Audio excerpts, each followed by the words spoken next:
నమస్కారం అండి. నేను doctor Pradeep Vajja, MD physician, Bhaskar hospital, Shapur, Gandimaisamma. ఈరోజు మన దేశంలో జరిగిన ఒక వెరీ బ్యాడ్ ఇన్సిడెంట్ మన బెంగాల్లో జరిగింది, రేప్ ఇన్సిడెంట్. దాని గురించే డిస్కస్ చేద్దామని అనుకుంటున్నా అండి.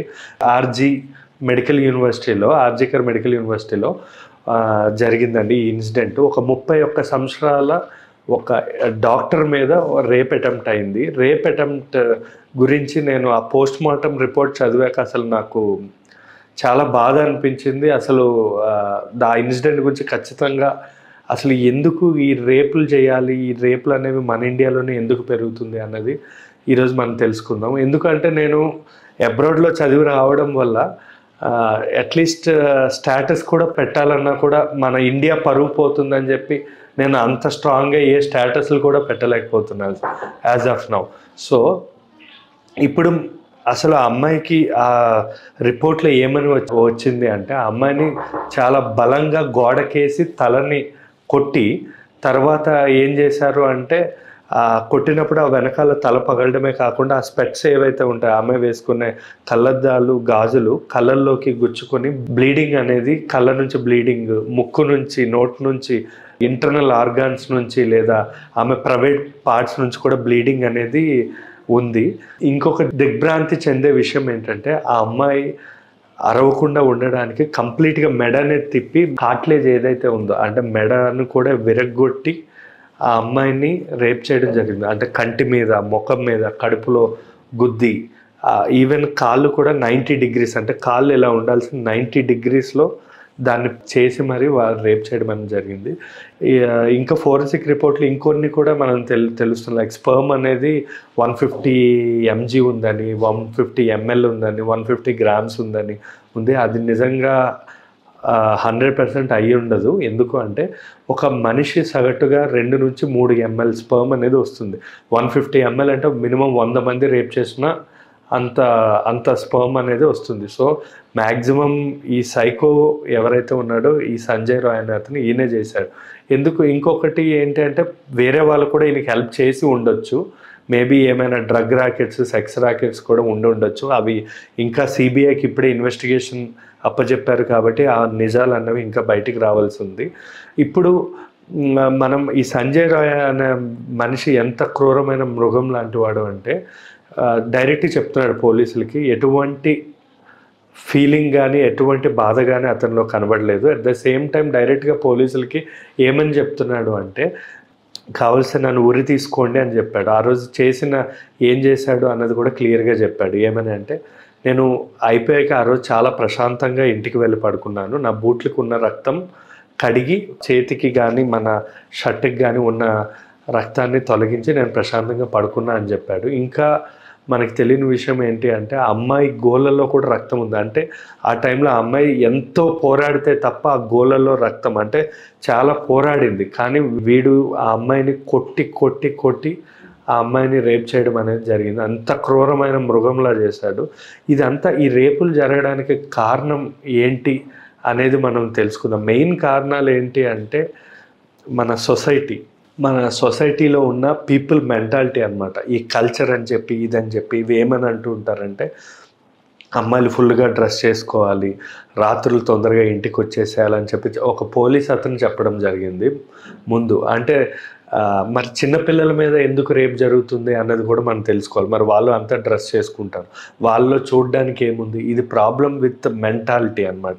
ఈ పీపుల్ మెంటాలిటీలోనే ప్రాబ్లం ఉంది. ఈ రేప్ చేయడానికి మెయిన్ ఏంటంటే సైకలాజికల్ ఆస్పెక్ట్, అంటే సైకలాజికల్గానే ప్రాబ్లం ఉంది. అంటే ఫర్ ఎగ్జాంపుల్ సైకాలజీలో మేము చాలామందిని ఎంక్వైరీ చేస్తూ ఉంటాం. అంటే రేప్ చేసేవాళ్ళు వీళ్ళు మా దగ్గరికి ఉస్మానియాలో చేసేటప్పుడు చాలామంది వస్తారు. వాళ్ళు ఫస్ట్ రేప్ చేయడానికి కారణం అంటే లా అండ్ ఆర్డర్ అనేది ఎవరికి కూడా భయం అనేది లేదు. అంటే రేప్ చేసినా కూడా శిక్షలు అనేవి లేవు. 6 నెలల్లో రావచ్చు లేదా సంవత్సరంలోనే బయటకు వచ్చేసేవచ్చు. సో ఎవరికి భయం లేదు. మీకు నిజం చెప్పాలి అంటే మన ఇండియాలో 1% రేపే రిపోర్ట్ అవుతున్నాయి. ఆ 1% కూడా ప్రతి నిమిషానికి ప్రతి 15 నిమిషాలకు ఒక రేప్ అనేది మన ఇండియాలో ఎఫ్ఐఆర్లు బుక్ అవుతున్నాయి అనమాట. ఆ 99%లో 1% ఏదైతే రికార్డ్ అవుతున్నాయో ఆ రికార్డ్ అయిన 1% కూడా మ్యాక్సిమం పోలీసుల దగ్గర కాంప్రమైజ్ అయిపోద్ది, డబ్బులకని, లేదా ఎవరో ఒక ఊరికి సంబంధించిన పెద్ద మనిషి అని, లేదా వీళ్ళ లైఫ్ చెడిపోతుందని చెప్పి ఇంకా రేప్ అయిపోయి ఏం చేస్తామని చెప్పి చాలా మటుకు మనకి ఈ రేపులు అనేవి సాల్వ్ అయిపోతూ ఉంటాయి. ఈవెన్ మీకు తెలియని ఒక వరస్ట్ విషయం ఏంటంటే రేప్ చేసి మర్డర్ చేసిన వాళ్ళు కూడా తప్పించుకుని ఉన్నారు. ఇప్పుడు మీకు చూసుకుంటే ఓల్డ్లో ప్రత్యూష అని చెప్పి ఒక హీరోయిన్ చంపేశారు. ఇప్పుడు దాకా ఆ మర్డరర్ ఎవరో కూడా తెలియదు. వాళ్ళు పొలిటికల్ బ్యాక్గ్రౌండ్ ఉన్నవాళ్ళు, అది అందరికీ తెలిసిందే. విజయవాడలో ఒక అమ్మాయిని కూడా చంపేయడం జరిగింది. ఒక గొర్రెని తీసుకొచ్చి ఇరికించారు, సత్యం బాబు అని చెప్పి. ఇలా ఇరికించేసి వాళ్ళని ఒక 6 నెలల్లో సంవత్సరం జైల్లో పెట్టి తర్వాత వాడికి డబ్బులు ఇచ్చి వాడిని విడిపిస్తారనమాట. సో ఇంత దారుణంగా లా అండ్ ఆర్డర్, ఒక రేప్ అండ్ మర్డర్కి ఇంత దారుణంగా లా అండ్ ఆర్డర్ ఉంది. ఇదే కాకుండా సెకండ్ సైకలాజికల్ ఆస్పెక్ట్ ఏంటంటే పార్న్ చూడడం వల్ల అమ్మాయిని సెక్స్ ఆబ్జెక్ట్ లాగా ఊహించుకొని రేప్ చేసే వాళ్ళు కొంతమంది ఉన్నారు. ఇంకా థర్డ్ ఫ్యామిలీ వాళ్ళు కూడా సరిగా పిల్లలకి సెక్స్ ఎడ్యుకేషన్ అనేది చెప్పడం. అంటే మినిమం 24 years పిల్లోడు వచ్చాడు అంటే ఫారిన్ కంట్రీస్లో సెక్స్ ఎడ్యుకేషన్ అనేది పేరెంట్స్, టీచర్స్ వీళ్ళు ఖచ్చితంగా ఇస్తారు. ఈ సెక్స్ ఎడ్యుకేషన్ అనేది లేకపోవడం వల్ల, లేదా వాళ్ళ ఇంట్లో జరిగే గొడవలు, ఆడవాళ్ళని వాళ్ళు తక్కువగా చూస్తూ ఉంటారు కొన్ని ఫ్యామిలీల్లో. అలా చూడడం వల్ల కూడా ఆడపిల్లల మీద రెస్పెక్ట్ లేకుండా రేప్ చేయడం అనేది ఉంటుంది. ఇంకొకటి సెక్స్ రెస్ట్రిక్షన్. కొంతమందికి సెక్స్ చేయడానికి వాళ్ళ ఫినాన్షియల్గా ప్రాబ్లం ఉండి అమ్మాయిలు దొరకపోవడం, ప్రాస్టిట్యూట్స్ లాంటి వాళ్ళు కూడా ఉండకపోవడం కూడా కొన్ని కారణాలు ఉండొచ్చు. ఇంకొకటి ఫిఫ్త్, మగాడు అనే ఫీలింగ్ కూడా ఉంటుంది. కొంతమంది ఏదో నేను ఏదైనా చేస్తా, రివెంజ్ తీర్చుకుంటా, ఇది చేస్తా అని చెప్పి చేస్తూ ఉంటారు. మీకు ఈ మగతనం అనేది కూడా ఎక్కువ ఓవర్ అనేది డేంజర్. అంటే మీకు ఆల్రెడీ ఈ మగతనం అనేది 2 రకాలుగా మనం డివైడ్ చేయొచ్చు. ఒకటి ప్రొటెక్ట్ చేసే మగాడు, ఒకటి డిస్ట్రక్ట్ చేసే మగాడు. కానీ ఈ మధ్య చాలామంది ఆడపిల్లలు డిస్ట్రక్ట్ చేసే మగాళ్ళని ఇష్టపడుతున్నారు. అంటే మగాడు అంటేనే ఇప్పుడు చూడండి, మీరు మ్యాక్సిమం చూస్తే 95% క్రిమినల్ కేసెస్ అంటే మగవాళ్ళ మీద ఉంటాయి. ఎందుకంటే వాళ్ళలో టెస్టోస్టెరాన్ అనే హార్మోన్ ఎక్కువ ఉండడం వల్ల మగతనం అంటే ఏంటంటే అగ్రెసివ్నెస్ ఉంటుంది. అంటే వాళ్ళు కొంచెం అగ్రెసివ్గా ఉంటారు. వీళ్ళు అగ్రెసివ్నెస్లో ఎలాంటి తప్పుడు పనులు, రేప్స్, మర్డర్స్ చేస్తూ ఉంటారు. ఇంకొక కేటగిరీలో మగతనం అంటే ప్రొటెక్షన్, అంటే ఫ్యామిలీని ప్రొటెక్ట్ చేసుకోవడం, లేదా వాడు చేస్తున్న కష్టపడి జాబ్ని ప్రొటెక్ట్ చేయడం, లేదా కష్టపడి డబ్బులు సంపాదించడం, ఇది కూడా మగతనమే యాక్చువల్లీ. ఇలాంటి కేటగిరీ ఉన్న మగవాళ్ళు కూడా ఉంటారు. వీళ్ళే చాలా మటుకు ఇది ప్రొటెక్ట్ చేయొచ్చు. దేశాన్ని ప్రొటెక్ట్ చేయాలంటే ఈ మగవాళ్ళే చాలా ఇంపార్టెంట్. ఈ వేస్ట్ మగవాళ్ళు ఎవరైతే ఉంటారో, అంటే ఇప్పుడు వీళ్ళే చపేరీ బ్యాచ్ అంట. వీళ్ళు ఎక్కువగా బైక్ రైడింగ్లని, స్టంట్లని, ఎవరినో కొట్టడం, హీరోల్లా తిరగడం, కాలర్లు వేసుకొని, ఇలాంటి వాళ్ళని ఇప్పుడు అమ్మాయిలు ఎక్కువగా ఇష్టపడుతున్నారు. సో ఇలాంటి చపేరీ బ్యాచ్ని పక్కన పెట్టి మెయిన్ మగవాళ్ళు ఎవరైతే సెన్సిటివ్, హ్యూమానిటీ అంటే ఎక్కువగా హ్యూమానిటీగా ఉన్న వాళ్ళు, వీళ్ళని అన్నగానో ఫ్రెండ్గానో పెట్టుకోవడం చాలా మంచిది. ఎందుకంటే ఎప్పటికైనా ప్రొటెక్ట్ చేసేది ఇలాంటి మగవాళ్ళే. ఈ చపేరీ బ్యాచ్ వీళ్ళకి ఏం లేదు, వీళ్ళు ఓయో రూమ్స్ అని ఇవి ఎక్కువ ఉంటాయి. వీళ్ళతో చాలా జాగ్రత్తగా ఉండాలి. వీళ్ళు అవసరమైతే డ్రగ్స్ కలిపైన రేపులు చేసే రకాలు కూడా ఉంటారు. సో ఎవరిని, మగపిల్లల్ని కూడా అంత తొందరగా నమ్మడం అనేది మంచిది కాదు. ఇంకా ఫైనల్గా చెప్పేది ఏంటి అంటే, రేప్ చేయాలి అంటే ప్రతి ఒక్కరికి భయం అనేది ఉండాలి. అంటే ఇండియన్ లా అనేది అంటే ఖచ్చితంగా దానిలో చేంజెస్ తెచ్చి మార్పులు అనేవి తీసుకురావాల్సి ఉంటుంది. ఎవరు కూడా, అంటే నిజంగా చెప్తున్నాను, క్రైమ్ చేయడానికి ఈ రోజులో ఎవరు కూడా భయపడట్లేదు. అంటే దానికి కారణం ఇండియన్ లా అనేది ఖచ్చితంగా మార్చాల్సి ఉంటుంది. అండ్ ఆల్సో మన మనుషుల్లో మన మెంటాలిటీ కూడా చేంజ్ చేసుకోవాలి.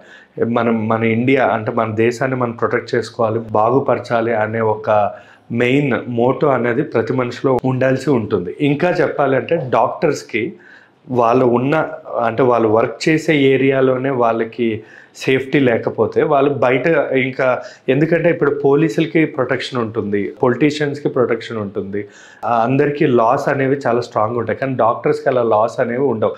కానీ మేము కూడా పోలీసులు ఎంత ప్రెషర్లోని, ఎంత డేంజరస్ సిచ్యువేషన్లో పనిచేస్తారో మేము అలాంటి సిచ్యువేషన్లోనే పనిచేస్తాం. ఇప్పుడు పోలీసులు అంటే గుంపుగా ఉంటారు, డాక్టర్లు అనేవాడు ఒక్కడే ఉంటాడు. సో వాళ్ళకి ప్రొటెక్షన్ అనేది ఖచ్చితంగా పోలీస్ వ్యవస్థ కానీ లేదా లాస్ అనేవి చేంజ్ చేయడం అని చాలా ఇంపార్టెంట్. ఎందుకంటే మాకు వచ్చేవన్నీ కూడా డెత్, అంటే లాస్ట్ స్టేజ్లోనే ఏ కేసు అయినా వస్తుంది. ఆ లాస్ట్ స్టేజ్లో మనం 100లో ఒకరైనా చనిపోవడం అనేది 100% అవుతుంది. దాన్ని ఎవ్వరు కూడా ఆపలేరు. అంటే మేమైతే దేవుళ్ళు కాదు కాబట్టి మేమైతే ఆపలేం. సో వాళ్ళు ఎమోషనల్గా ఫీల్ అయ్యి డాక్టర్ని కొట్టడం కానీ, లేదా స్టాఫ్ని కొట్టడం కానీ, స్టాఫ్ మీద దాడి చేయడం, లేదా బూతులు మాట్లాడడం వల్ల కూడా ఈ మధ్య రిస్క్ తీసుకోవడం మానేస్తున్నారు డాక్టర్లు. దానివల్ల కార్పొరేట్లో ఎక్కువ జాయిన్ అవుతున్నారు. కార్పొరేట్లో డబ్బులు అనేవి ఎక్కువ డబ్బుల గురించి కాదు, డబ్బులు అనేవి 30,000, 70,000. ఎంబీబీఎస్ డాక్టర్ అయితే 30,000 వస్తుంది, ఎండి డాక్టర్ అయితే 70,000 నుంచి 90,000 వరకు వస్తుంది. డబ్బుల గురించి జాయిన్ అవ్వరు, రెండు సేఫ్టీ గురించి. ఎందుకంటే అక్కడ బౌన్సర్స్ ఉంటారు, మమ్మల్ని ప్రొటెక్ట్ చేస్తారని చెప్పి ఇండివిజువల్ ప్రాక్టీసెస్ కానీ ఇవన్నీ ఆపేస్తున్నారు. దానివల్ల హెల్త్ కాస్ట్ అనేది పెరిగిపోతుంది అనమాట. సో మీరు గుర్తుపెట్టుకోవాల్సింది ఏంటంటే, మనం మెంటాలిటీ అనేది చేంజ్ చేసుకోవడం అనేది చాలా ఇంపార్టెంట్ అండి. Thank you.